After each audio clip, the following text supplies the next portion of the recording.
Hello, and welcome back to CE Solutions. My name is Caleb Frady.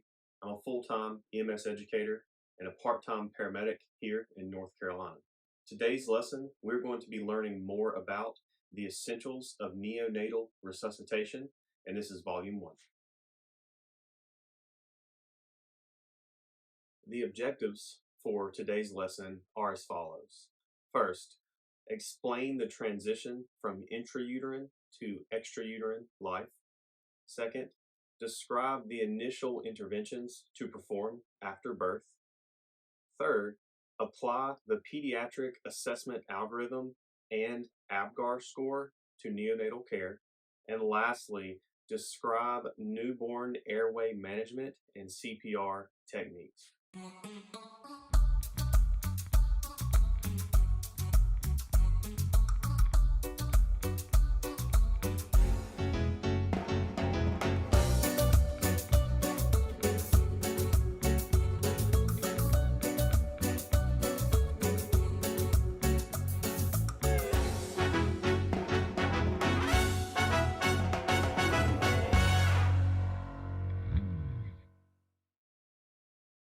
The circulation of blood flow to a fetus and how it achieves oxygenation is quite different than that of a newborn or an adult.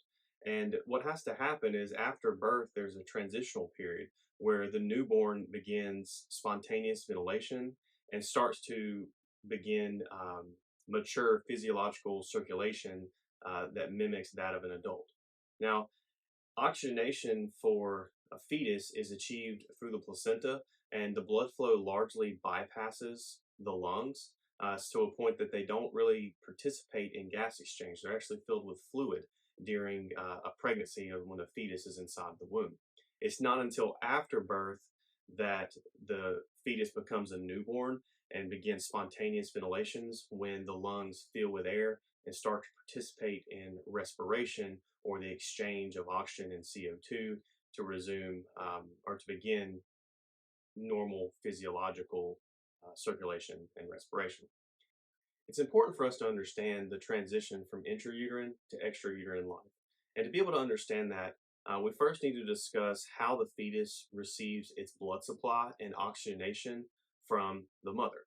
And that's achieved via the placenta. So the placenta handles delivering oxygen-rich blood and nutrients to the fetus. And there's some special shunts that exist that bypass the lungs. So the lungs during pregnancy of a fetus are not involved in gas exchange. They're actually fluid filled and somewhat collapsed.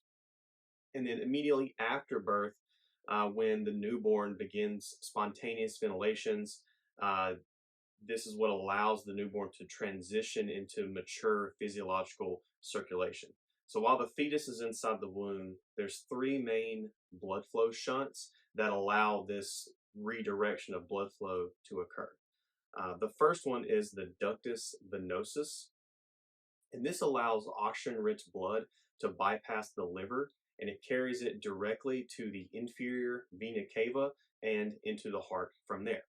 So at the same time this oxygenated blood is being diverted into the inferior vena cava, there's also deoxygenated blood coming back to the inferior and superior vena cava. It's interesting to note that this blood actually doesn't touch because the shape of the ductus venosus causes that oxygenated blood to flow towards what we are going to talk about next, which is the foramen oval. And then the deoxygenated blood from the superior and inferior vena cava they mix together and flow into the right ventricle. Moving next into the foramen oval. So the foramen oval serves as a right to left shunt, which allows oxygenated blood from the placenta to pass directly into the left atrium and thus into the left ventricle to be distributed throughout the fetus's body. So this is what allows the fetus to directly receive its oxygenated blood from the organ of gas exchange, the placenta, just like an adult would from the lungs. Right? We receive our oxygenated blood from the lungs. A fetus, the lungs are filled with fluid, so it receives its oxygenated blood directly from the placenta, and that's achieved through the foramen oval. The third shunt for us to discuss is the ductus arteriosus. Fetal peripheral vascular resistance is pretty high, and this allows about 90% of blood to bypass pulmonary circulation and enter into central circulation, so the aorta, through the ductus arteriosus. So that's its main job, is to divert blood kind of away from the pulmonary circulation and into the aorta, because remember, it's already received the oxygenated blood from the placenta, so only 10% of that blood is moving through the pulmonary circulation to help those tissues grow and mature up until after birth. The ductus arteriosus is also responsible for regulating and diverting deoxygenated blood towards the placenta through the umbilical artery. So the umbilical vein is the blood vessel that delivers the oxygenated blood to the heart, and the umbilical artery is the vessel that delivers deoxygenated blood back to the placenta, and that's achieved through the ductus arteriosus, rediverting that blood flow. The transitional period occurs as a fetus transitions to a newborn. A newborn is the term that we utilize for immediately after birth, and then neonate is the term for 0 to 30 days. So for a newborn to successfully transition, really two factors have to occur. One, fluid in the lungs gets replaced with air, so the baby begins to take its first few spontaneous breaths. So the movement of air with those breaths into the lungs causes pulmonary vasodilation. That decreases the vascular resistance inside the pulmonary blood flow or the pulmonary circulation, and it causes the ductus arteriosus to actually reverse directions. So instead of it being a right to left shunt, it reverses and becomes a left to right shunt, and that allows the left ventricle to start to contribute to pulmonary circulation. So you begin to have respiration occurring in the lungs now, where blood flow is coming in, oxygen's making its way into the alveoli, oxygen and carbon dioxide are exchanging places, and the baby starts to breathe spontaneously on its own as that transition away from the placental lifeline that it has been utilizing for 40 weeks. The second factor that influences this transitional period is umbilical cord clamping. So when the umbilical cord is clamped, blood flow through the ductus venosus and foramen ovale decreases. This allows for more preload for the left ventricle, because all of the blood coming back into the right side of the heart is moving its way through the lungs, and the left side of the heart has more preload and allows the left ventricle to take over more of the cardiac output for the newborn and deliver blood through all the tissues in the body. Now, most of the time in full-term infants, this transition occurs smoothly. So a full-term infant is anywhere between 38 and 40 weeks. So what are some of the specific changes that occurs with the shunts from fetal to newborn circulation? So the ductus venosus becomes ineffective with cord clamping. It closes fully in about 2 weeks for full-term neonates. It can be delayed in preterm or newborns. The foramen ovale, so the increase in the left atrial preload as a result of lung expansion and decreased vascular resistance basically just renders the foramen ovale obsolete, right? There's no need for that shunt to bring blood from the right side of the heart into the left side of the heart, because now there's plenty of blood coming back into the left side of the heart from the lungs. So it's just obsolete at that point. The ductus arteriosus, like we talked about, switches from right to left, switches to left to right shunt, and that's what actually promotes closure of the ductus arteriosus and allows for increased oxygenation. It ends up later in life, it changes to what's called the ligamentum arteriosum, which is just a anatomy term for what it turns into. In full term newborns, this transition can occur quite smoothly. In fact, most live births, this transition occurs quite smoothly. In preterm infants or newborns that may have pre-existing conditions identified during pregnancy, they're at risk for a less than smooth transition due to several factors, such as underdeveloped lungs causing not as much of a peripheral vascular decline, allowing blood to move through the lungs finally. Maybe they have a less developed left ventricle, so the left ventricle is just not able immediately after birth to take over pumping blood throughout the body. The increased vascular resistance makes it harder for the left ventricle to do that also because it's pumping against more pressure or more resistance. And the fetal shunts in preterm newborns, they tend to stay open longer, and that can just affect that baby's ability to transition to extrauterine life smoothly. And that may be where, when we come along in the births that we attend to in the field, that can help explain why some babies may take longer to fully transition and may need resuscitation by us, such as ventilations, even CPR, and those other sorts of interventions that we'll discuss throughout this lesson. A full term pregnancy is 38 to 40 weeks, and anything before 37 weeks is considered preterm. So in 2024, Hamilton, Martin, and Osterman looked into what percentage of births occurred before 37 weeks, and they found that 10.41% of births were considered preterm. And then further, another report, Cash et al. From 2021, they found that in 2018, so what they did was they went to NIMSIS, the National EMS data bank, and they found that in 2018 there was 3,489 out of hospital deliveries. That represents about 3% of total EMS calls for that year. So 3% of total EMS calls, that's pretty rare for deliveries to occur in the field. But what's interesting though is 43% of the live births for pre-hospital providers in 2018 were considered preterm. So my take from that is that if we're going to deliver a baby in the field, there's a pretty good chance it's a preterm delivery. And with preterm deliveries, as we just discussed, the fetal transition can take longer. And that means that we may need to intervene with resuscitative measures more often in field deliveries than full term deliveries in the hospital or the field, respectively. So, with that information in mind, this really helps segue us into the next portion of our lesson where we start to discuss the assessment and management with an understanding that if we do deliver a baby in the field, there's about a 43% chance that it's preterm delivery and may need some sort of neonatal resuscitation.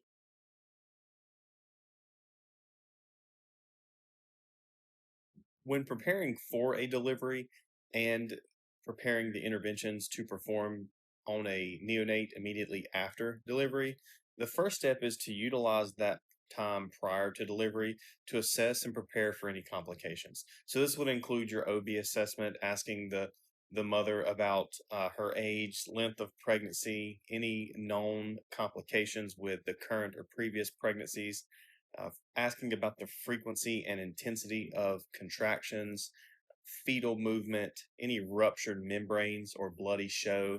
Bloody show is a blood tinged mucus plug that is expelled as the cervix begins to dilate in the first stages of labor. Multiple babies or multiple gestations, any prenatal care, and any other relevant questions that are part of that OB assessment, assessing for potential complications. As you're doing this, you want to go ahead and start gathering all the equipment that you're going to need, not only for the delivery itself, but also resuscitation of the newborn. So, at a minimum, for resuscitation of the newborn, this is going to include warm and dry blankets, a bulb syringe, small clamps, scissors or a scalpel to cut the umbilical cord, and your resuscitation equipment, such as a bag valve mask to handle any type of neonate resuscitation you need to perform after delivery. It's also going to be helpful to pre-identify a resuscitation zone. This is going to be an area that if the baby does need immediate interventions after birth, you're going to take that newborn to provide care.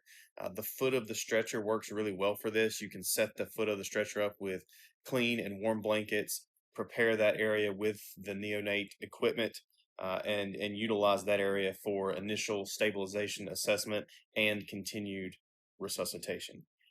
After you have delivered the baby and you've confirmed, airway patency and performed other neonatal interventions that we'll discuss throughout this lesson, it is acceptable to go ahead and give the newborn to the mother and promote skin to skin contact and feeding if the mother's choosing to breastfeed. We're only going to suction a newborn's airway when necessary. So routine suction is no longer recommended. We're only going to utilize the bulb syringe if we identify obstructions inside the newborn's airway, then we would suction. After delivery, before and clamping the umbilical cord, it's important to keep the newborn at the level of the mother and keep the head slightly lower than the body. Part of your initial newborn care immediately after delivery, again before clamping the umbilical cord, is to dry, warm, and stimulate the newborn, as that's often what is required to facilitate the transition from intrauterine to extrauterine life. And lastly, perform a primary assessment. Note the time of delivery, assess airway, breathing, and circulation. Pay attention to the respiratory rate and effort, the infant's muscle tone, and their pulse rate.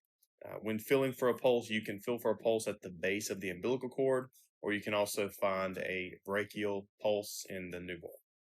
Regarding cord clamping, delayed cord clamping is shown to be associated with lower odds of mortality in preterm infants, and the most current recommendations allow for cord clamping to be delayed until after the baby is dried, warmed, assessed for breathing tone, activity, and placed on the mother's chest. Generally, that can take about 30 seconds.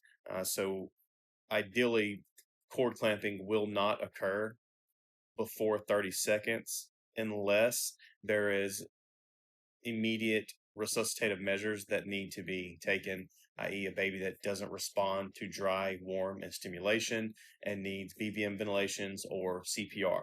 Those would be cases where you would need to immediately clamp and cut the cord and take that newborn to your resuscitation zone to provide that more advanced basic level life support.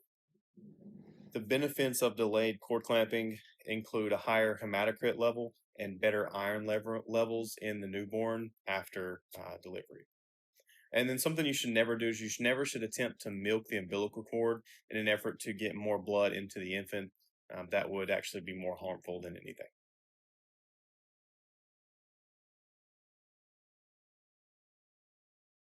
Next, we're going to talk about the APCAR score, how and when to apply it. The APCAR score is initially used to determine the need for neonatal resuscitation, and then it's later used to determine the effectiveness of neonatal resuscitation. So we would assess an APCAR score at 1 minute post delivery, and then again at 5 minutes, and compare the two scores, and that helps us trend in an upward or a downward direction based off the interventions we have been performing on the newborn. Now, it's important to understand with the APCAR score that this should not delay any type of interventions that need to be performed.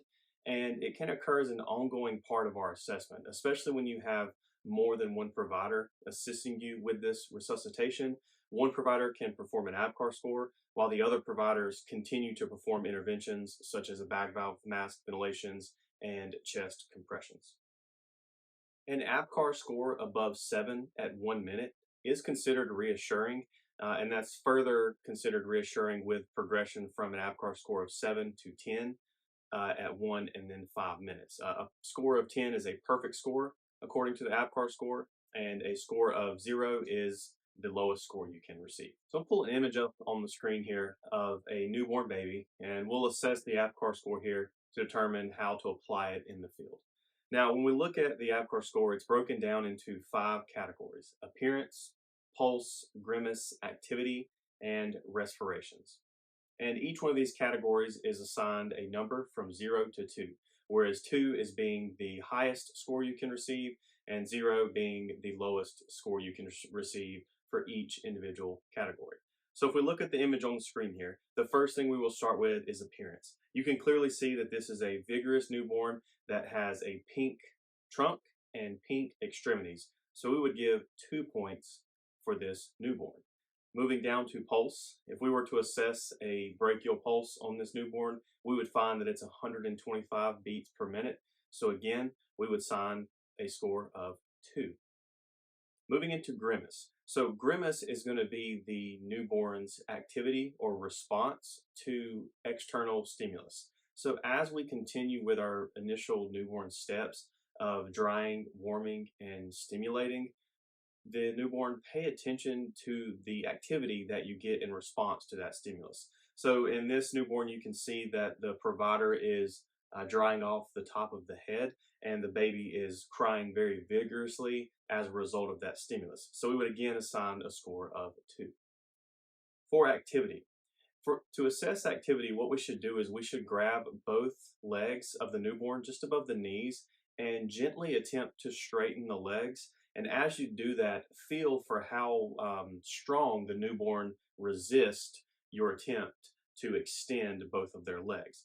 Newborns that have resist extension and it feels strong would receive 2 points. If the newborn feels weak and maybe is delayed at resisting that extension, 1 point, and then if there's floppy arms and legs and just no response, that would be 0 points. With extension, the reason we assess this in this manner is when the baby is inside the mother's uterus, it's curled up into a nice, comfy, cozy ball, and then all of a sudden, the baby gets pushed out of that comfort zone and is open up to the big wide world and just doesn't want to stretch its legs, right? Wants to curl back up into a ball. So that is why the activity for the APGAR score is a reliable indicator for the progression and the need for intervention. And lastly, assess respirations. Now, in a newborn, we're not going to be able to count for a minute and get a true respiratory rate number as we might on an adult patient. It's more so about the vigor of the newborn's cry. So in the image here on the screen, again, you can see that this newborn is crying vigorously, likely very loud. So we would assign 2 points for this newborn. And then depending on if it was a weak cry or no cry at all, we would assign either 1 point or no points. So the newborn here on our screen has an APGAR score of 10. So post-delivery, an APGAR score of 10. We are super excited about that and everything is good. But not every newborn has a score of 10 right out of the mother's womb. Like I said, a score of 7 is considered reassuring. Anything less than 7 is a indicator for some level of neonatal resuscitation. The neonatal resuscitation algorithm may be the most important piece of information from this lesson because it's our step-by-step guide and a way for us to keep it simple when managing a high acuity, low frequency patient such as a newborn baby. When we look at the algorithm here, it's really broken up into seconds and minutes. The first 30 seconds after delivery, we should take the newborn, place it right onto the mother's tummy, just where the uterus is sitting, begin to dry, warm, and stimulate, hoping that that stimulation as we warm the newborn is going to allow us to get a vigorous cry and trend us in a positive direction. A couple other helpful points during this first 30 seconds is it's important to put the baby on the mother's tummy at that point because the mom is going to receive benefit from that as well, seeing her newborn baby, kind of seeing that process of the transition occur in real time. Something also to keep in mind with the climate in the ambulance or your environment, if you're able to control that, is while you're delivering the baby, so during labor, turn the air conditioner up all the way because the mother's going to be very hot, working very hard to deliver the baby. As soon as the baby is delivered, cut the heat up all the way because the newborn is going to be really susceptible to cold environments. So that's why it's important to keep them warm, stimulate them, dry them off. And after the first 30 seconds, if we have a vigorous cry, position the airway. If there's any secretions noted, clear them and give the baby to the mother and perform cord clamping after 30 seconds. So, as we talked about, should be no cord clamping occurring before 30 seconds. Now, 30 seconds comes and goes, and we don't necessarily have a vigorous cry where we feel comfortable go ahead and giving the newborn to the mother. At that point, it is appropriate to go ahead and clamp and cut the umbilical cord, take the baby to your resuscitation zone, and begin to assess a little bit further according to our assessment algorithm. When the first thing we would assess after that point is for any sort of breathing at all. Is the baby apneic and not breathing, or agonal respirations, or is there some sort of labored breathing with persistent cyanosis? So maybe you note that the skin is a bluish gray color and the baby has a weak respiratory rate. You should also assess a pulse at this 30-second mark because that also guides your decision as to whether or not we're going to provide back valve mask ventilations or provide supplemental and ongoing stimulation to the newborn. So we'll start with the heart rate being above 100 and the newborn has labored breathing. This would bring us to the right side of our algorithm where we would position and clear the airway of any secretions if noted. Begin to apply some monitoring devices if you have the equipment, such as a pulse ox. Regarding pulse ox, down at the bottom right of the algorithm, you'll see a chart that says targeted preductal SpO2 after birth. So immediately after birth, your neonate is not going to have a 100% oxygen concentration. And in actuality, beginning ventilations with 100% oxygen concentration has actually been shown to be harmful for newborns. So we should target these specific numbers. And if we're within those ranges, then supplemental oxygen is not necessary. But going back to the algorithm, we've determined that with the SpO2 monitor, the newborn babies is hypoxic at 1 minute after birth, so below 60% SpO2, and we would at that point provide blow by oxygen, which we'll discuss later in the presentation. I've marked out any type of ALS interventions, so the black lines you see on your screen are for ALS providers, which we will talk about in volume 2. Now, as you're performing those interventions, continue monitoring, continue stimulating, and assessing the heart rate and for any improvement in the newborn. This would also be when we would go ahead and assess our AVCAR score. So either we're assessing the AVCAR score while the mother is holding the baby or in our resuscitation zone while providing ongoing care. When we come to the 30-second mark back on the other side and we note the baby is apneic and has a heart rate below 100, that is an indicator for positive pressure ventilations. So we need to position the airway and grab an infant bag valve mask and begin to apply BVM ventilations. As we move down the algorithm from there, we're assessing the heart rate, and our target number is a heart rate above 100. If the heart rate falls below 100, we should either start or continue positive pressure ventilations, check for equal chest movement, and correct any ventilation issues we may encounter. So, are we having issues with a mask seal due to some sort of developmental abnormality like Down syndrome that's making it difficult for us to get quality ventilations on the newborn?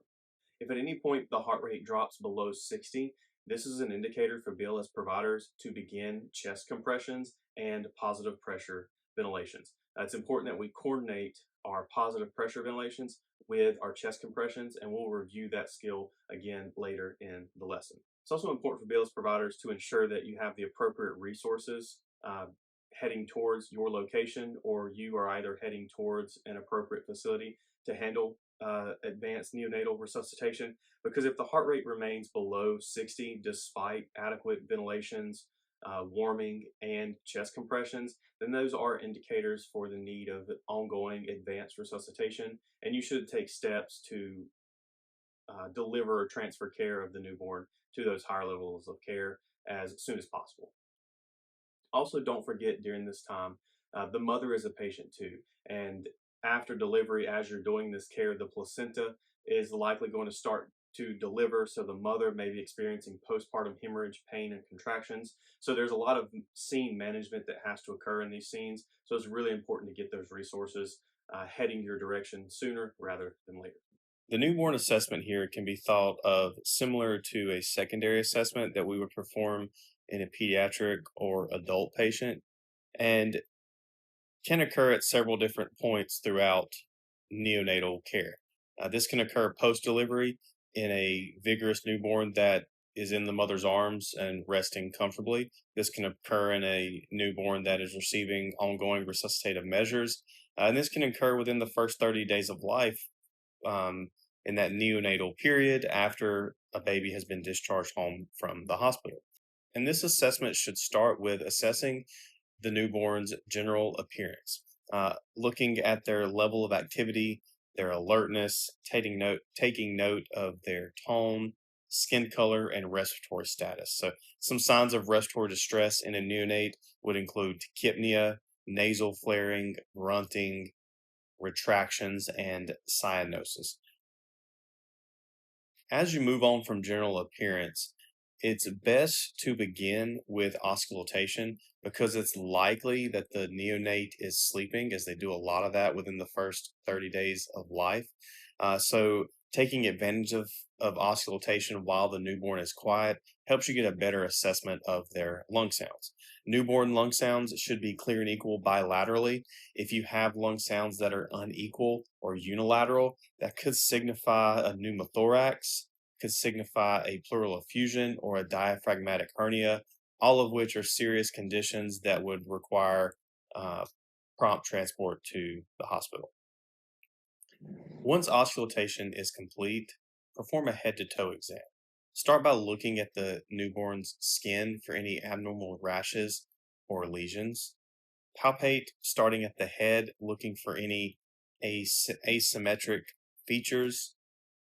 Assess pupillary responses. Look at the position of the ears. Assess the nose and mouth and clear any obstructions.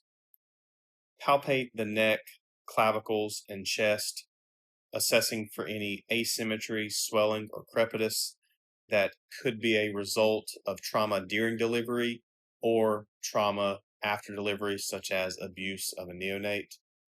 Palpate the abdomen, should be soft and non tender.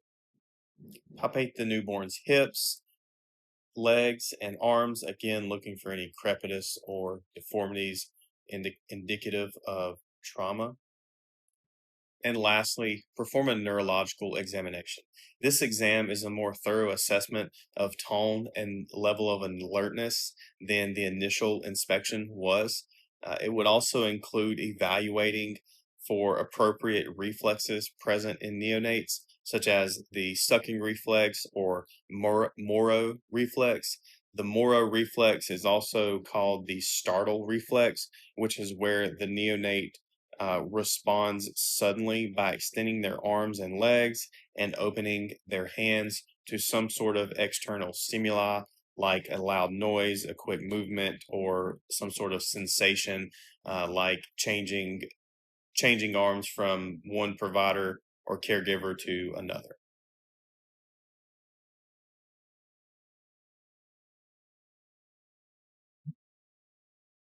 Suctioning of a newborn with rigid or soft suction catheters is indicated anytime you have secretions or foreign material in the airway that you're unable to clear with a bulb syringe. The golden rule regarding suctioning for pre-hospital providers is to use the lowest amount of negative pressure, the shortest amount of time, and the smallest catheter size needed to effectively suction and clear the airway. Generally, we shouldn't use any type of suction pressure in newborns that's greater than 100 millimeters of mercury. Regarding blow by oxygen, as we discussed, this is used when the neonate's heart rate is greater than 100 and they have adequate breathing effort. So this would be that baby, according to our assessment algorithm, that has labored breathing with a heart rate above 100 may require supplemental O2 depending on where their SpO2 range is at the minutes after birth. You can perform blow by oxygen on a neonate several different ways. Set your oxygen to 5 liters per minute. You can use a nasal cannula beside the infant's face or a simple mask. All you're really trying to do with blow by oxygen is just increase the concentration of oxygen around the newborn's mouth and nose so that when they do take a breath in, they're breathing in a higher concentration of oxygen than just room air 21% oxygen. Airway positioning is also a critical intervention that providers should achieve in newborn care as it allows for the best possible ventilations and really opens the airway up so we can get good equal chest rise and fall in our newborn patients. To achieve the sniffing position, what we're looking for is we're looking to use padding underneath the infant's shoulders to help account for the larger size of their head compared to their body.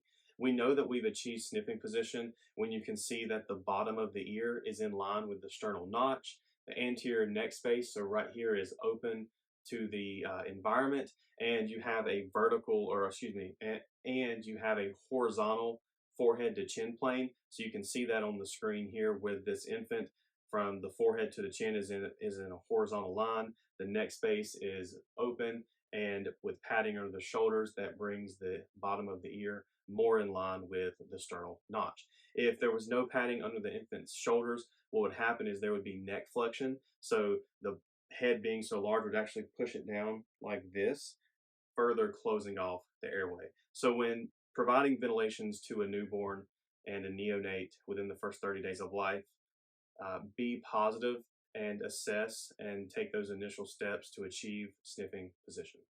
So when providing supplemental oxygen and back valve mask ventilation to a neonate, ensure that you have the appropriate airway positioning by achieving sniffing position. It also should be noted here that oral airways and NPAs are very rarely used in neonatal care and is not something that's within the scope of this lesson. Moving further in to some of the practical indicators and importance of recognizing the need for back valve mask ventilation, we can see here from Hammer et al. In a paper that they published that they noted that for every 30 seconds that a delay in ventilation occurs, the newborn's mortality increases by 16%. And that's significant for us as providers because BVM ventilations are something that we should be very well versed in, not only identifying the need, but also providing that intervention. So we can truly make a difference in the survivability of a preterm newborn or a term newborn with complications just by recognizing the immediate need for back valve mask ventilations. Some of those indications would include an apneic newborn, we note inadequate respiratory effort, or we have a pulse rate below 100. Other signs of respiratory distress in a neonate patient could include irregular breathing, retractions, nasal flaring, and grunting on expiration. In the short video here, you can see that this newborn is having difficulty breathing by grunting respirations on expiration and intercostal muscle retractions.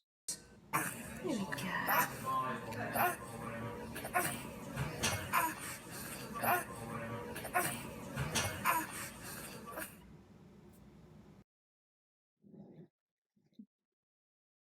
When initiating BVM ventilations in a neonate, ensure that you have the infant back valve mask size available. Incorporate this into your daily checkoffs and your preparation of your equipment to ensure you have the right equipment when it's needed.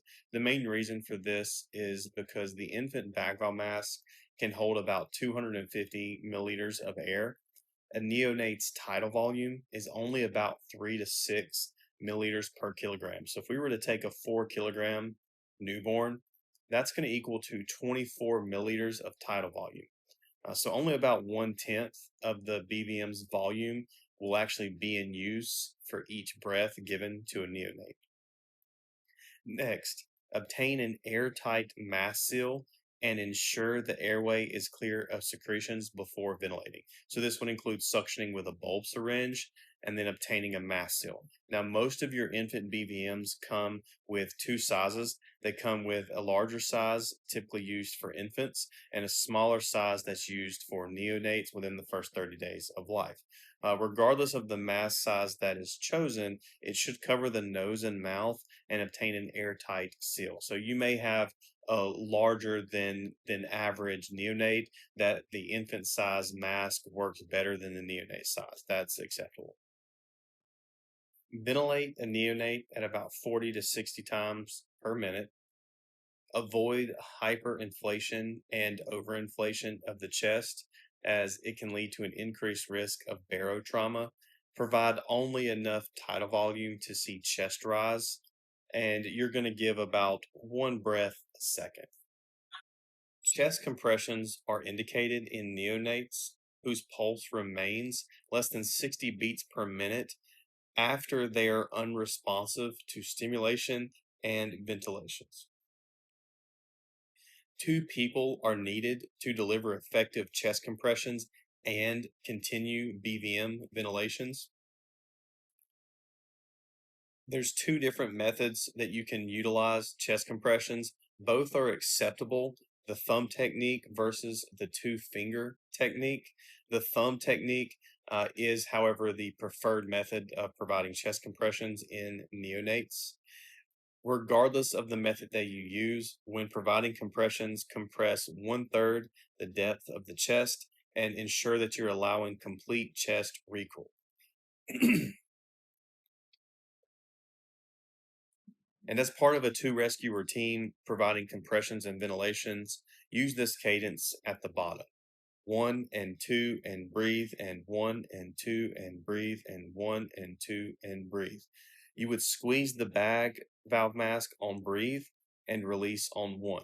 And as a team, the person doing compressions would repeat this cycle continuously throughout the resuscitation so that both providers can remain on cue with compressions and ventilations. So let's put everything that we've recently learned together with a short case study. We're dispatched out to a 25-year-old female for pregnancy complications. On arrival, we find a patient that is having frequent contractions that are 2 minutes apart and feels the need to push. She's 35 weeks pregnant, and we identify this is an imminent delivery. We move the patient to the ambulance, further assess OB considerations such as prenatal care, and prepare for delivery. We prepare a resuscitation zone with the appropriate size neonatal equipment and begin the delivery process. We call for additional units, understanding that we have 2 patients after delivery. Fortunately, the delivery goes smoothly.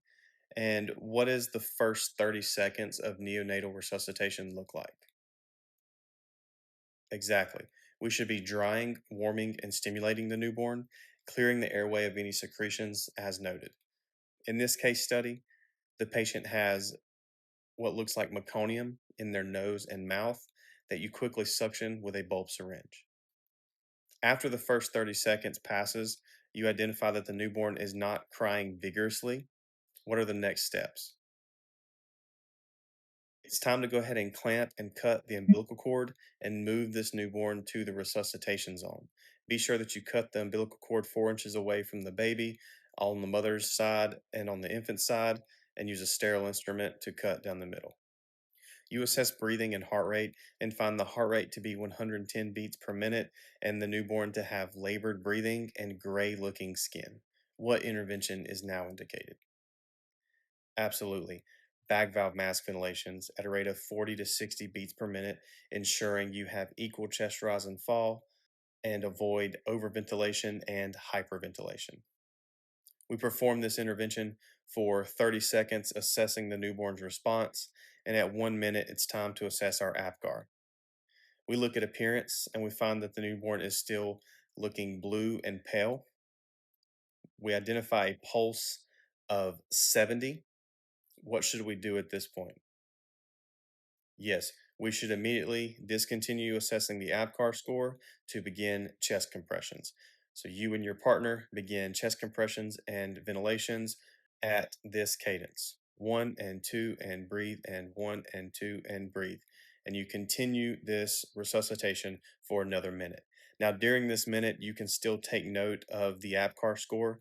So if we were to continue it, we would find that the infant has no response or no grimace, is floppy, and weak respirations, giving this newborn a APGAR score of 2 at the 1 minute mark. So we continue our chest compressions and BVM ventilations and start to identify the newborn is crying and moving around more. On reassessment, we now have a heart rate of 120 beats per minute, and we can stop doing CPR and continue assessing the need for BVM ventilations. We identify at this point an APGAR score. The patient has a pink body and blue limbs, a heart rate of 120, cries upon stimulation, resist extension of their legs, and has a vigorous cry, totaling an APGAR score of 8. At this point, we feel comfortable with the vigorous cry and the quality of respirations to stop BVM ventilations. Next, give the newborn to the mother, encourage skin to skin contact with the mother, encourage her to begin to attempt to breastfeed, as that's going to have benefits for both the baby and mom. Don't forget to assess the mother during this point, assessing for hemorrhage, and also counsel her as well, as that's a traumatic experience to see the delay in the transition to extrauterine life. And lastly, ensure that you're keeping the newborn warm, swaddled in blankets, the heat on in the ambulance, and continually assess as you transport to the hospital.